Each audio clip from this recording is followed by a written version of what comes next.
മുക്കം പഞ്ചായത്ത് ഉപജില്ലാ തലത്തിൽ നടന്ന വിവിധ മേഖലകളിൽ മികവ് തെളിയിച്ചവരെ കക്കാട് GLP സ്കൂളിൽ ആദരിച്ചു. തിളക്കം 2024 എന്ന പേരിൽ നടന്ന പരിപാടി മുക്കം AO ദീപ്തി ടീച്ചർ ഉദ്ഘാടനം ചെയ്തു. മികവ് തെളിയിച്ചവർക്കുള്ള ഉപഹാരങ്ങളും അവർ വിതരണം ചെയ്തു. സ്കൂൾ ലൈബ്രറിയിലേക്കുള്ള പുസ്തക സമാഹരണവും ചടങ്ങിൽ നടന്നു. ചടങ്ങിൽ PTA പ്രസിഡന്റ് KC റിയാസ് അധ്യക്ഷത വഹിച്ചു. പ്രധാനാധ്യാപിക ജാനിസ് ജോസഫ്, TPC മുഹമ്മദ് ഹാജി, വിവിധ എൻഡോമെന്റ് സ്പോൺസർമാരായ Manchara Muhammad Ali master, T Umar, Sulaikha Edathil, Laila B Thottathil, P Sadiq Ali master, MT Zakir Hussain, Sanam Nooruddin, Vinod Puthrasseri, school പൂർവ്വ വിദ്യാർത്ഥി കൂട്ടായ്മ പ്രസിഡന്റ് എടക്കണ്ടി അഹമ്മദ് കുട്ടി തുടങ്ങിയവർ സംസാരിച്ചു. സ്കൂൾ ലൈബ്രറിയിലേക്കുള്ള വിവിധ പുസ്തകങ്ങൾ school senior assistant Shahanas Beegum, library in charge Faseela Vellalassery എന്നിവർ ഏറ്റുവാങ്ങി.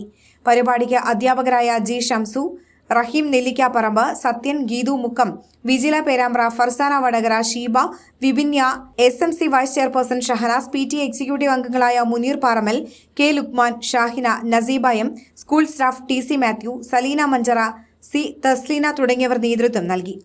പാഠ്യ പഠനാനുബന്ധ പ്രവർത്തനങ്ങളിലൂടെ അന്താരാഷ്ട്ര നിലവാരത്തിലേക്ക് ചുവടുവെക്കുന്ന കക്കാട് GLP സ്കൂളിൽ 3 കോടിയോളം രൂപ ചെലവഴിച്ച് കണ്ടോളിപ്പാറയിൽ പണിയുന്ന പുതിയ ഹൈടെക് കെട്ടിടത്തിന്റെ ആദ്യഘട്ട നിർമ്മാണം പൂർത്തിയായിട്ടുണ്ട്.